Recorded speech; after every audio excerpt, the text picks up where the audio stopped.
যাও, তুমি পরীক্ষিতের যাতে মৃত্যুর যাত্রা শুভ হয় তার জন্য ভাগবত কথা শ্রবণ করা।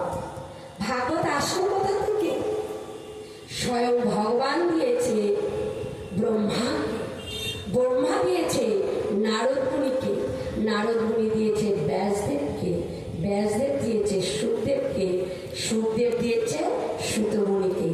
এইভাবেই ভাগবত এসেছে। তাই ভাগবত কথা এতটাই মূল্য, সেটাও প্রমাণ করিয়ে দিলেন সুখদেব, ব্যাসদেব পরীক্ষিতকে দিয়ে যে মূল্য কত।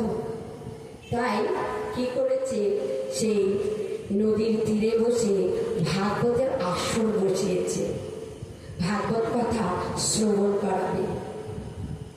যখন এই কথা স্বর্গের দেবদেবীরা জানতে পারলেন, সবাই স্বর্গমত্ত পাতালে সবাই জেনে গেছে পরীক্ষিতের 7 দিনে মৃত্যু হবে।